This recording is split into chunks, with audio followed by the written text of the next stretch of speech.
Sur une saisie arrière des deux poignets, regardez rapidement d'où vient l'attaque, se mettre en équilibre sur un pied et frapper par un coup de pied arrière, dit coup de pied de mule, au niveau des parties.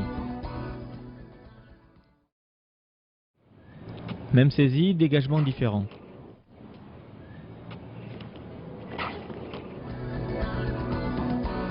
Dégagez la clé en avançant les avant-bras vers le haut. Abaissez légèrement le centre de gravité, regardez derrière et ripostez par un coup de coude au visage. Défense sur saisie au col.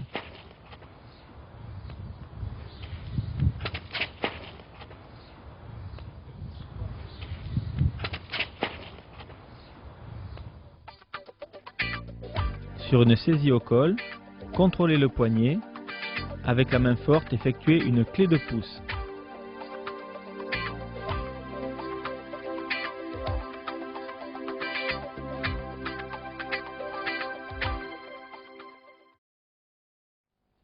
Sur saisie au col, défense par une clé en Z.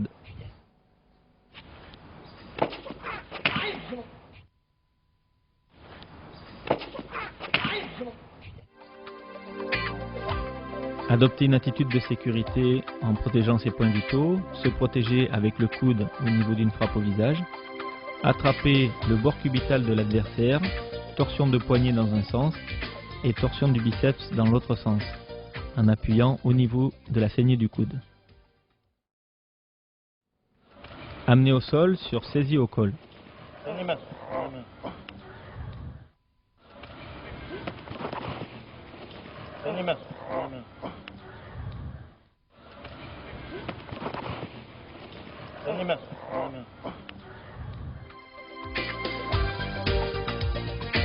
Sur un individu menaçant qui me saisit au col, je contrôle le bras, je me protège en effectuant une poussée sur les yeux, je l'amène au sol avec cette poussée et je le contrôle au sol en clé de coude, puis par pression des genoux sur la tête et le dos.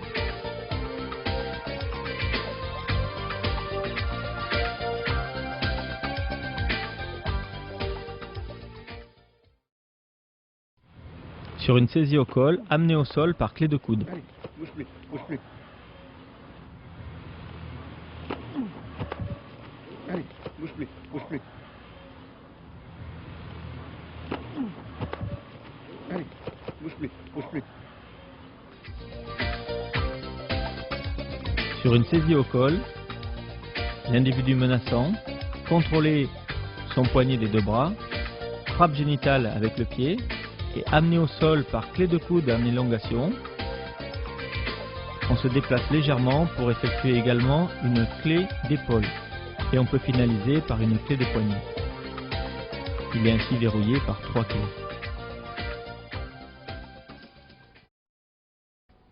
Défense par clé sur saisie aux cheveux.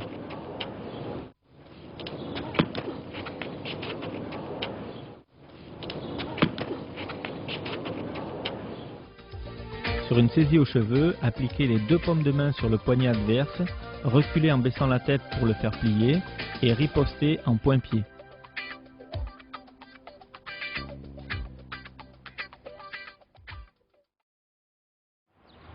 Défense sur collier de côté.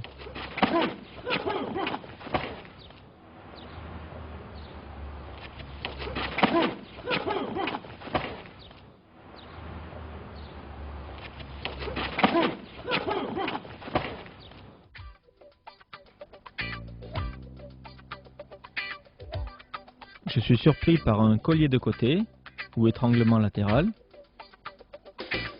Cet étranglement va me projeter légèrement en avant.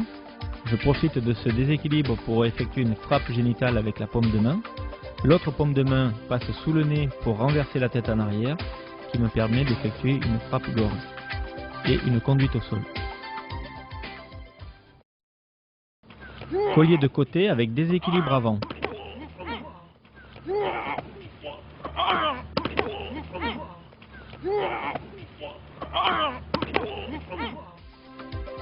Sur un collier de côté comme précédemment, je suis fortement déséquilibré vers l'avant. Je profite de ce déséquilibre pour rouler vers l'avant en maintenant ma clé sous le nez.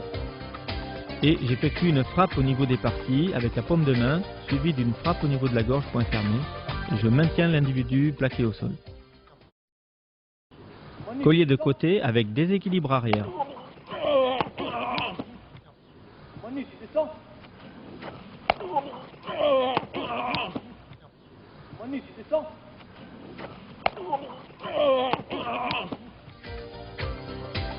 Cette fois-ci, sur le collier de côté, je suis fortement déséquilibré vers l'arrière. Je profite du déséquilibre pour me laisser tomber en arrière en mettant le pied en barrage, tout en conservant ma clé sous le nez. J'effectue une frappe génitale avec la paume de main,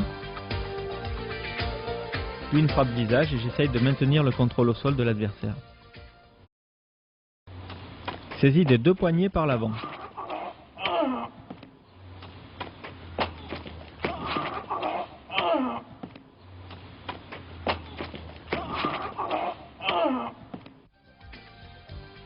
Au moment de la saisie, j'effectue une petite frappe avec le pied pour faire diversion. J'attrape une de ses mains et j'effectue une clé de coude en extension pour l'amener au sol. Une fois au sol, je contrôle l'adversaire par une clé d'épaule avec le genou.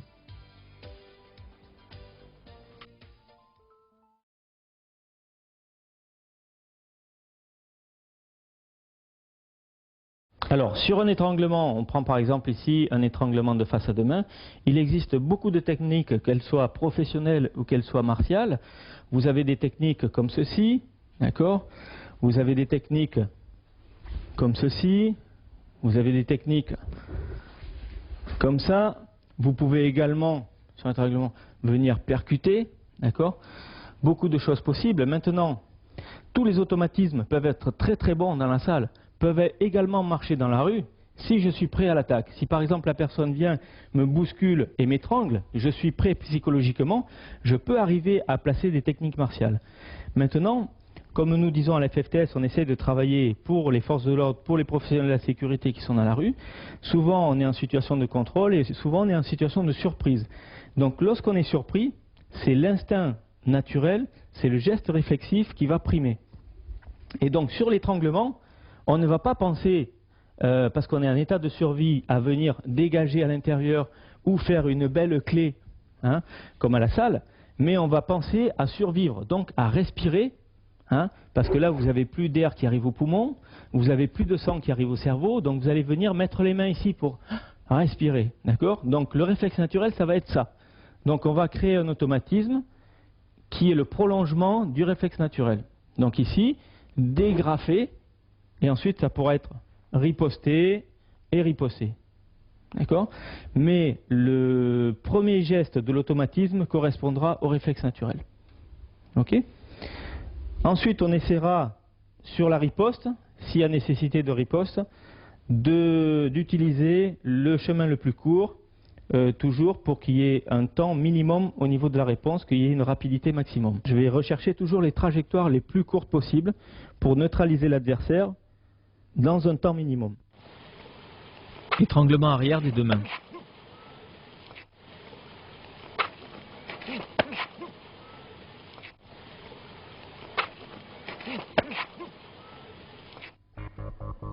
Dégrafer les deux mains qui étranglent en pivotant la tête et le buste.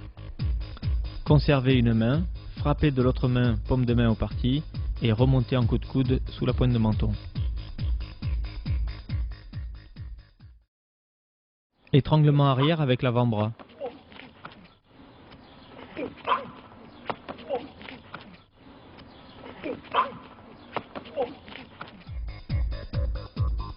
Libérer l'étreinte en dégrafant des deux bras vers le bas, pivoter la tête du côté des mains, conserver un bras, frapper de l'autre main au niveau des parties paume de main, attraper le bras avec ses deux mains, riposter du pied au parti et du poing au visage. Dégagement sur étranglement commando.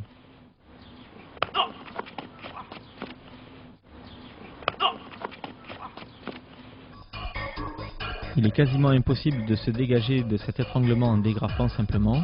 Il vaut mieux piquer du doigt aux yeux, puis dégrafer et riposter.